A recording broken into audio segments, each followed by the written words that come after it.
The only real difference in black people and white people is black people like lotion more than white people. That's all, really. I read that in a Johns Hopkins report. Yes, this crowd is like a wild prostitute that you can't handle. At 69, Arsenio Hall looks like a man trying to walk softly, so no one notices him. It's hard to believe because there was a time when he set America on fire with his woof woof woof chant and became the most influential face of late-night TV, especially for black audiences. He was once a symbol of rebellion of style of a generation that wanted to see someone who looked like them on national television. Yet today, many young people don't even know who he is. The painful truth is that Arsenio's tragedy doesn't lie in scandals or controversies. It lies in quieter things, the erosion of a system, the ruthless speed of time, and the tightening grip of loneliness. This article will take you through each stage of his life from childhood to age 69, and each fracture that turned a legend into a forgotten name. So in the end, what pushed Arsenio Hall into this tragedy? The Cleveland child with a fractured home. Arsenio Hall did not begin his life with laughter, but with the cold echo inside the empty houses of Cleveland, where a child born in 1956 had to learn how to grow up before he even understood what childhood meant. From a distance, his journey looks like a story of overcoming fate, but up close it is a chain of fractures stretching from family psychology and career all the way to old age. And it all began in his earliest years, where the first quiet tragedy of Arsenio started to form. He was born in Cleveland, Ohio, on February 12, 1956, an industrial city filled with steel mills factories and predominantly black neighborhoods that constantly faced harsh racial discrimination. Cleveland at that time was not a land of dreams. It was where working people suppressed their hopes just to get through each day. In that setting, Arsenio was the son of Reverend Fred Hall, a strict, disciplined Baptist minister who rarely showed affection. His mother, Annie Hall, was a strong, hard-working woman who tirelessly supported the family and shielded her son from life's harsh blows. But the differences in personality and expectations between his parents gradually turned their home into a place of constant tension. When the marriage fell apart, Arsenio was too young to understand what was happening, yet old enough to know that the house would now be missing a pair of footsteps, a familiar figure, a pillar of support. He lived primarily with his mother, while his father, though still an influential figure, was no longer truly present in the boy's daily life. And that was when the first fracture appeared, a sense of loss, a lack of foundation, something Arsenio later admitted he carried with him for decades. From then on, Arsenio became a latchkey kid, a term for children who walked home alone, opened the door with a key worn around their neck, and took care of themselves because their parents were too busy. Young Arsenio often returned to a dark house so silent he could hear the kitchen clock ticking. His dinner was a simple plate of food eaten in silence. To fill the emptiness, he turned the TV up loud. TV became his companion. The laughter from the screen became the only sound that made the house feel less cold. The comedians, the faces on television, the applause of studio audiences made him feel a little less alone. But this was also the crucial piece that shaped Arsenio's identity: the feeling of being left behind, the hunger to be heard, and the ability to use humor to mask the emptiness inside. In elementary and middle school, Arsenio was not a standout child, but he had one unusual talent: magic. At 78 years old, he was obsessed with card tricks, disappearing coins, and color-changing scarves. He practiced alone for hours. No one forced him, no one watched, but he simply couldn't stop. By age 12-13, Arsenio was performing at small birthday parties, church gatherings, and community events. Magic gave him something he had never had at home: the eyes of a crowd. Applause, moments of validation. Every time the audience laughed or gasped in surprise, he felt a little less lonely. But magic also taught Arsenio something he would carry throughout his life: hide the secret behind the smile. A magician must make the audience believe in something that isn't real. And from very early on, Arsenio learned to hide his true feelings behind the cheerful version of himself that everyone wanted to see. In high school at Warrensville Heights, high school Arsenio immersed himself even deeper into the world of performing. Beyond magic, he began trying stand-up comedy, celebrity impressions, and small stage plays. Though he did not have a complete family, he found his first real launch pad in these early audiences. They made him believe his life could be bigger than the narrow walls of Cleveland's poverty. After graduation, Arsenio enrolled at Ohio University. But like many young performers, he felt he was going down the wrong path. His major classes did not interest him. He dropped out and transferred to Kent State University. There, Arsenio kept performing, experimenting, and searching for himself. Though he did not finish college, he realized something more clearly. Than ever, he was not born to be an office worker, nor to repeat the monotonous life of thousands around him. He was born to stand before a crowd, to speak, to make them laugh, and to be heard. That moment marked tragedy zero, the foundational tragedy of Arsenio Hall's entire life. The child raised in silence trained himself to survive through the illusion of happiness. He became a master at hiding loneliness behind laughter. But as countless performers have confessed, laughter is borrowed. It never truly erases the sadness at its root. By 1974, Arsenio left Ohio to look for a new future. Far away from his childhood city, the place where all his wounds were formed. It was not just a geographical escape. It was an attempt to flee the fate assigned to so many black children in Cleveland: poverty, invisibility, and a life spent in jobs where no one remembers your name.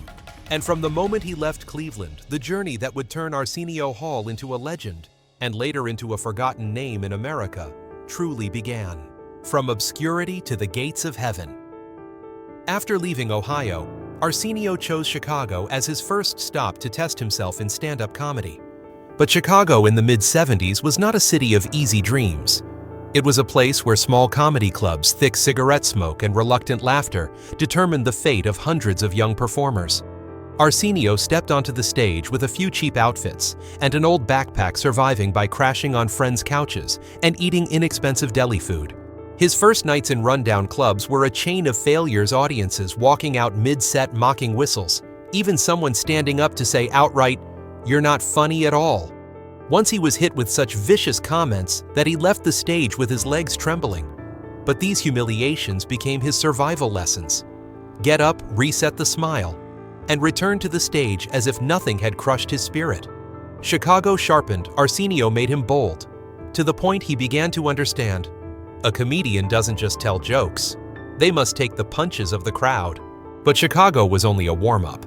By the late 70s, Arsenio realized that anyone aiming for Hollywood had to take a big gamble. So he gathered a few $100s, his entire savings, and drove alone to Los Angeles with the hope of finding the door that would open his real career. Los Angeles at the time overflowed with aspiring artists. Open mic nights were battlegrounds where hundreds fought just for a few minutes on stage. Arsenio waited in lines for hours. He auditioned from morning to night, submitting his resume to every studio, every agency, every talent program. But the responses he heard most often came in two forms. "You're too black." "You don't fit middle-aged white audiences, the group that pays for TV."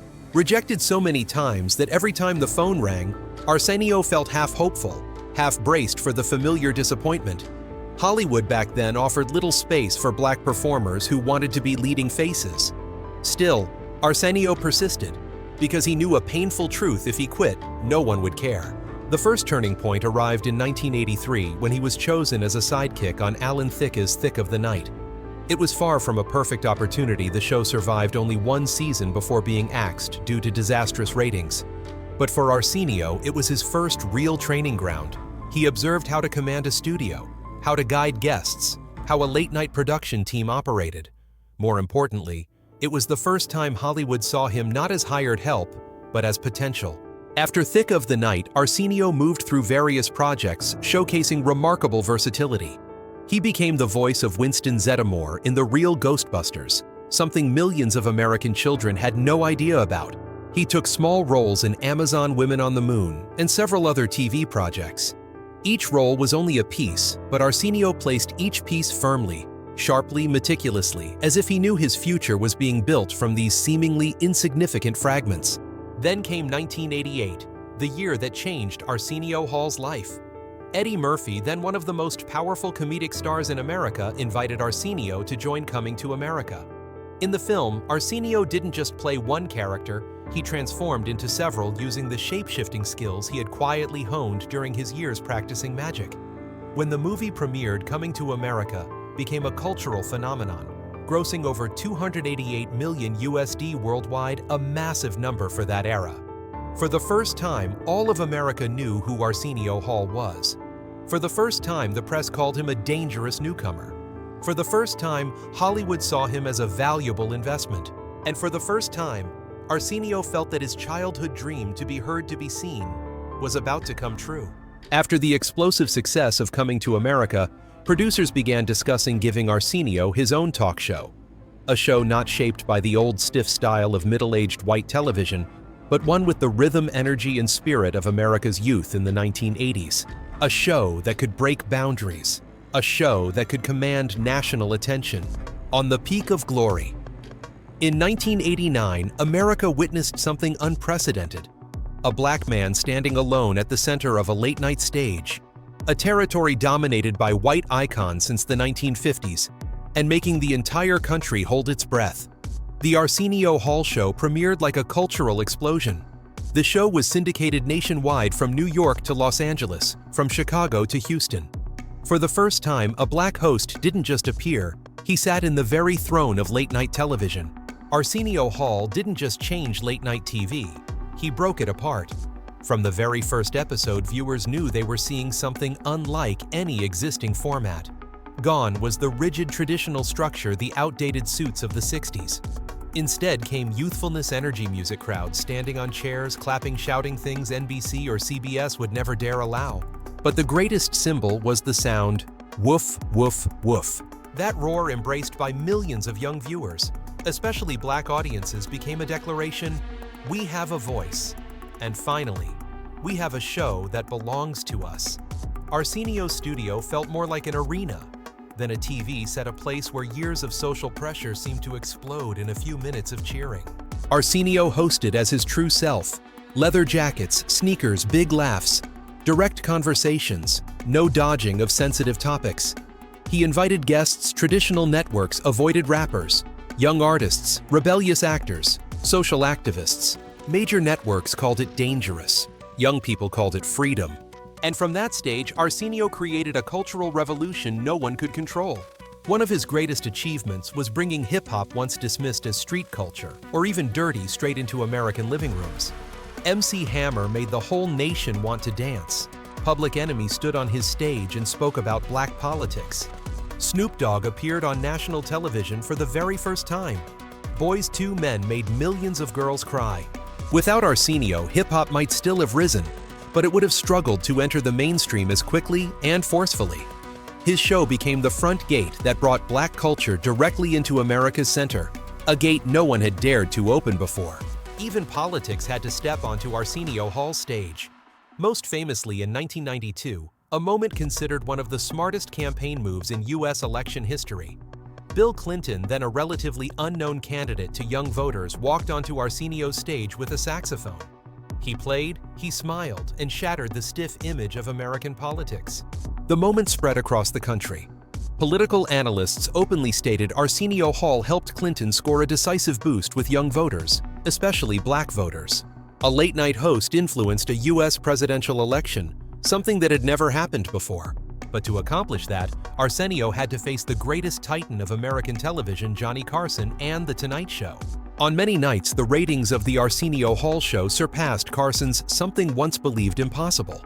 A black host, a youthful format, a rule-breaking show, an arena-like audience, surpassing the most traditional show in America. Hollywood was stunned. Advertisers poured money and artists lined up to appear, and major newspapers wrote, Arsenio Hall has changed the rules. But when you stand at the peak, you become the biggest target. And Arsenio began tasting the dark side of fame. His success angered conservative groups who hated hip-hop, hated black culture, hated stylistic rebellion. Some critics attacked Arsenio not because of his content, but because he was too different from the TV norms of the time. Sponsors pressured him to be less black, less hip-hop, less political. Hollywood wanted Arsenio to succeed, but wanted him to succeed their way. It was an impossible demand. At the same time, ratings, the lifeblood of a show, became an unbearable weight. Viewers demanded something newer every day. Producers wanted blockbuster-level guests constantly. Rival networks launched attacks. Night after night, Arsenio hosted as if sprinting, trying to sustain the energy, trying to keep the explosion alive, trying to act like everything was effortless. But everyone knew it was a lie, because the more successful Arsenio became, the lonelier he felt. The more celebrated he was, the more he was forced to hide the exhaustion. And in those triumphant years, the seeds of tragedy planted quietly began to sprout. They would take Arsenio Hall from a historic peak to a painful fall no one in America saw coming. An empire extinguished in silence. In 1994, a short announcement from Paramount and Tribune Entertainment was enough to shock America. The Arsenio Hall Show, a program that once drew over 7.3 million viewers per night, that had beaten Johnny Carson's The Tonight Show in multiple time slots, that was considered the heartbeat of audiences aged 18-34, was officially canceled. The blow landed straight on a man once hailed as the breath of fresh air in late-night television. And it came so fast that even Arsenio Hall couldn't stay on his feet. The press release cited familiar reasons: declining ratings, fiercer competition, the arrival of Late Show with David Letterman on CBS in 1993 fragmenting the market. The numbers sounded reasonable, especially since Nielsen at the time showed a strong shift of middle-aged white audiences toward Jay Leno and Letterman. But that was merely a curtain covering the part of the truth everyone in the industry understood. The Arsenio Hall Show did not die because it was outdated. It was killed by hidden pressures that American television of that era would never admit to. After 1991, Arsenio's show was labeled by many advertisers as too black, too hip-hop, not aligned with mainstream brand image.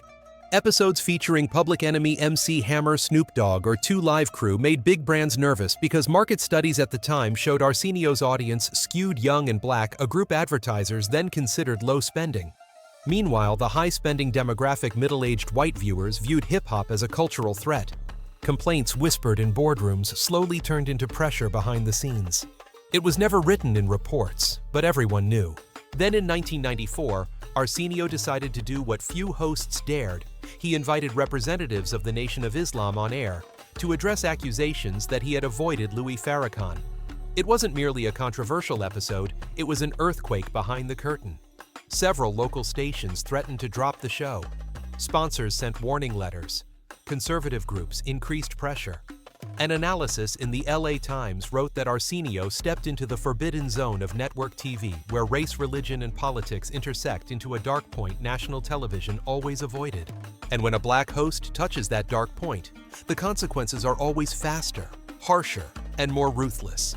Arsenio felt the undercurrents from early 1994, evasive glances in meetings, unusual silence from sponsors, contract renewal promises delayed indefinitely. Then one morning the phone rang. A short call. A cold, steel-like announcement the show would end. No restructuring, no time slot change, no additional season. The night before, he was the host of one of the most watched late-night shows in America.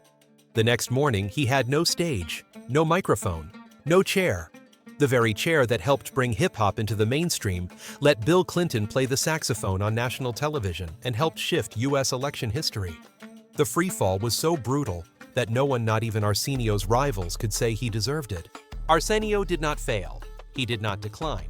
His show was not bad. But the system Hollywood's massive media machine sent a clear message.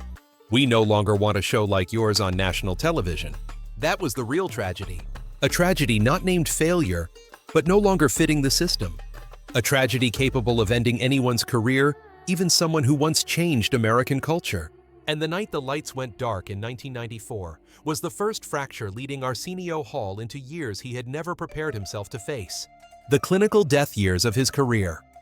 After the collapse of 1994, Arsenio Hall did not disappear immediately. He still tried to hold on to the identity that once made him a national icon. But from 1995 to 1998, his career entered a period later described by the media as the Arsenio blackout years. A cold, dim stretch where a man once celebrated across America suddenly became someone Hollywood simply didn't know what to do with. The biggest and most painful effort came in 1997, when ABC decided to produce the sitcom Arsenio with Arsenio Hall in the lead role. It was his first attempt to redefine himself not through a host's desk or the roaring woof woof woof, but through a cheerful, conventional sitcom format. Yet from the very first episode, it was clear the show was not his natural territory. The Los Angeles Times described the sitcom as an attempt to reclaim Arsenio's place by putting him in a completely wrong format. The energy, speed, and rebellious spirit, everything that made Arsenio who he was, vanished inside the sitcom structure. And after just 7 episodes, ABC made a harsh decision. Arsenio was canceled. No warning, no extension, no rescue. A brutally inverted fall from talk show royalty to the lead actor of a flop sitcom. Major newspapers called it the most bitter post-Arsenio Hall Show moment. And from that failure, Hollywood began closing its doors. The already rare leading roles disappeared entirely. His phone rang only for cameos or minor parts in small projects. Meanwhile, a new generation of American television was rising. Fast, Conan O'Brien was shaping. Late-night Chris Rock was ruling HBO with The Chris Rock Show. And Jon Stewart was preparing to take over The Daily Show. Young, bold, razor-sharp talents, the very people Arsenio had once helped open the door for, were now taking the spotlight, the airtime, the market. He stood on the sidelines watching the world he once led continue spinning without him. But the heaviest blow didn't come from his career. It came from rumors. In 1997, entertainment outlets suddenly spread a story claiming Arsenio Hall had checked into rehab, along with several other Hollywood names. The rumor spread like wildfire. No evidence, no confirmation. Just whispered accusations from anonymous sources, the exact kind of toxic undercurrent Hollywood is infamous for. Arsenio had to publicly deny it in multiple interviews, insisting he had never gone to rehab. But in show business, people believe what they want to believe. A correction is never as powerful as a dirty rumor. And Arsenio's reputation, already shaken after his show's cancellation, gained an additional stain he never created. In an industry where producers, studios, and networks fear risk above all else, such a rumor was enough to slam many doors shut. Directors who once considered him for comedic roles quietly backed out. Agencies stopped reaching out. Several promising meetings were canceled at the last minute with no explanation. In Hollywood, nothing is more dangerous than being labeled problematic even when the label is completely baseless. Under all this pressure, Arsenio began sinking into a psychological crisis that few stars who once reached such heights are willing to admit. He had been a cultural architect, a boundary breaker of American television, a man who stood in the center of a generation's roar. Suddenly, he became a fading name, pushed outside the frame, watching others enjoy the spotlight he once commanded, retreating into single fatherhood. For many Hollywood artists, a career is a lifeline, the only air they know how to breathe. But for Arsenio Hall, the biggest turning point of his life came not from a film contract, a TV invitation, or a long-awaited comeback, but from the arrival of a child. In the late 1990s, as the glow of the Arsenio Hall Show faded into the past, and the clinical death years of his career dragged on, Arsenio welcomed his first son, Arsenio Hall Jr., the child of his relationship with his then-partner, Cheryl Bonacci. The relationship did not last. While Arsenio was still struggling to rediscover himself, they separated. No scandal, no noise, no mutual blame. Just two people who could no longer continue together. And in a decision that surprised many, Arsenio chose his son. Not shared custody, not let the court decide, but his own deliberate choice to take on full nurturing and caregiving for Arsenio Jr., a decision few artists in the midst of a career decline would dare to make. From that moment, Arsenio disappeared. Not the temporary disappearance to prepare a comeback, not a strategy to cultivate mystery. He disappeared in the literal sense, nearly 13 years without any major projects. Few public appearances, no red carpets, no talk shows, no film roles. A performer who once appeared nightly before over 7 million viewers, a man whose name once echoed across America, suddenly became the man standing by the microwave in the morning and picking up his son from school in the afternoon. In interviews throughout the 2010s, Arsenio said he didn't want his son to grow up like he did a latchkey kid unlocking a dark house and eating dinner alone. He once said a line that moved many people: "I grew up without my father in the house. I don't want my son to live that way." This was not a humble remark, it was a vow. And Arsenio honored that vow so completely that no one could doubt him. During those years, he turned down many jobs, despite needing career salvation. He openly admitted that some projects could have brought him back to the spotlight, But shooting schedules, travel demands, and publicity commitments would have taken away important moments with his son. And he chose family. The comeback attempt and the second fall. After more than a decade of stepping away from the spotlight to raise his son, Arsenio Hall entered the 2010s with an unresolved question hovering over him. Did this world still have a place for him? He knew his son was older, now knew he had finally had enough time to heal from his silent years, and knew that if he didn't act soon, his career would forever remain nothing more than a memory of past glory. Then unexpectedly, an opportunity surfaced in 2012 from a show no one thought could revive Arsenio's Celebrity Apprentice. When Arsenio joined the 2012 season, many assumed he was there merely as nostalgia packaging. But the deeper the competition went, the more he proved he wasn't just an old name trying to claw back relevance. Arsenio fought with the sharpness that once helped him dominate American television in the 90s. Persuasive speaking, powerful fundraising, deft control over tense situations, and above all his ability to connect with people. When he won that season defeating younger, more current contestants, America was forced to say his name again.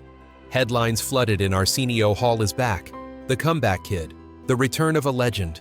After 18 years largely absent from the spotlight, Arsenio appeared once more on national television, like a hero returning from the shadows.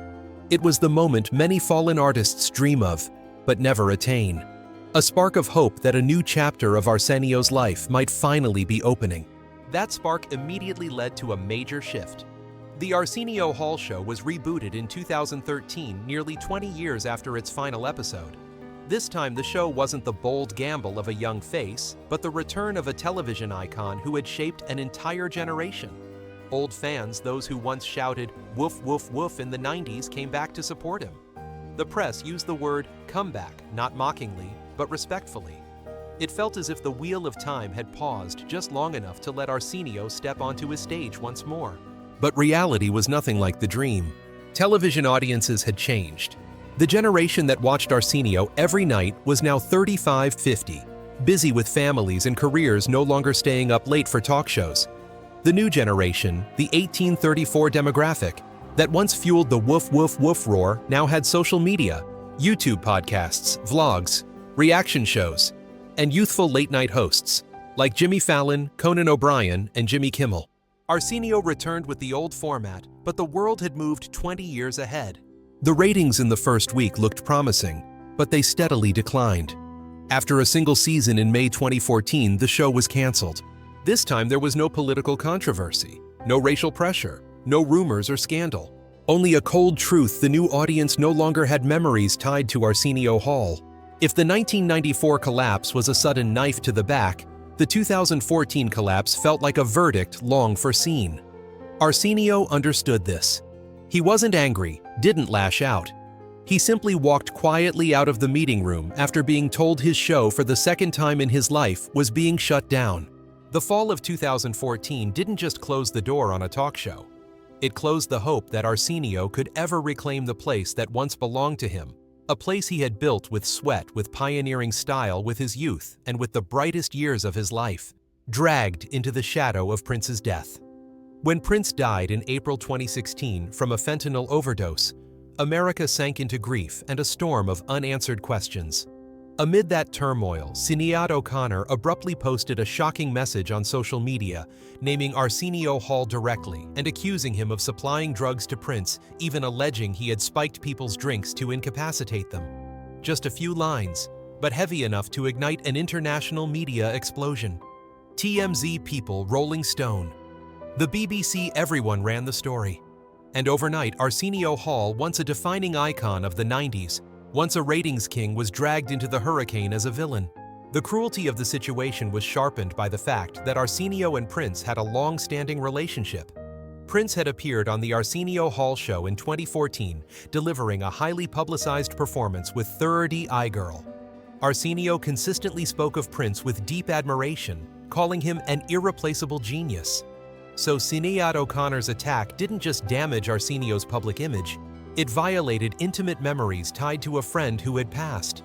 In the artist community, it was the kind of blow no one is ever prepared for. Arsenio did not stay silent. He filed a $5 million lawsuit in Los Angeles Superior Court accusing Sinead of defamation and intentional destruction of his reputation and career. In the complaint, he described her accusations as completely fabricated with no basis whatsoever, and affirmed he had never supplied drugs to Prince or anyone else. This was no longer celebrity drama. For Arsenio, it was a fight to protect the last remaining piece of dignity he had after years of watching his career erode and his name gather dust. In June 2016, Sinead O'Connor officially withdrew her allegations and issued a public apology. Legally, Arsenio won. But what written justice could ever compensate for being turned into a scapegoat in the death of a global cultural icon? The wounds lingered, especially because a portion of the public conditioned to swallow sensational headlines faster than reading corrections held on to suspicion. In the age of social media, the truth is always quieter than the initial accusation. And that was the deeper tragedy. Arsenio had already endured Hollywood pushing him out in 1994 years of invisibility, while raising his son and the bitter failure of his 2014 comeback. But the Prince incident placed him in a different kind of pain. When you are no longer at the center of the spotlight, people can toss you into the role of villain, simply because your name is familiar enough to attract attention, but no longer powerful enough to defend itself instantly. ChatGPT ko the MacLoy, Haikiem Trakak Thong Tin Quantrong. At 69, legacy loneliness, and questions without answers. Looking back on nearly half a century, Arsenio Hall's legacy is so sharp it leaves no room for debate. He was the first black man to dominate late-night TV in a way unlike anyone before him, not by imitating the traditional white host formula, not by adopting the polished gentleman persona, but by embracing a streetwise hip-hop R&B energy, a cultural fusion born from the rise of Black America in the early 90s. He brought MC Hammer, Tupac Shakur Boys II, then Mariah Carey New Edition, onto national television. He created a historic moment when Bill Clinton played the saxophone on his show, transforming an obscure candidate into the first modern politician with a cool factor. Those moments still exist, replayed in millions of old clips every year, yet rarely placed in the context they deserve. Because the paradox of Arsenio Hall in 2015-2025 is this: his influence is far larger than the way people talk about him. He no longer has a permanent talk show. He rarely appears on the lists of late-night legends that younger generations reference lists filled with Letterman, Leno Conan, then Trevor Noah as a symbol of racial progress. Meanwhile, Arsenio, the one who opened the door for all of them, stands like a faint shadow behind a doorway he once kicked wide open. At 69, the real questions are no longer about career.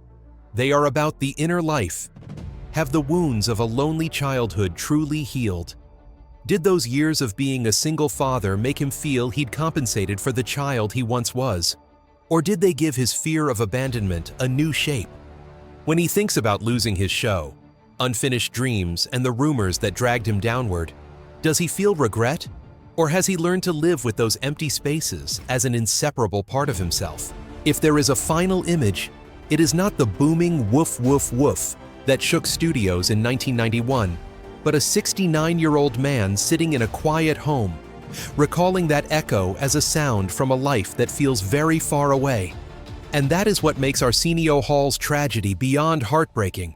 Not because he fell, not because he created scandals, but because he lived, tried hard, sacrificed for family, yet was ultimately swallowed by the system and forgotten by time. All data, analysis, and commentary in this video are presented based on information available at the time of production. The content is subject to change over time and should not be considered a definitive forecast. There is still so much more to explore: stories of resilience, legacy, and truth. Feel free to dive into some of our top recommended videos now appearing on your screen.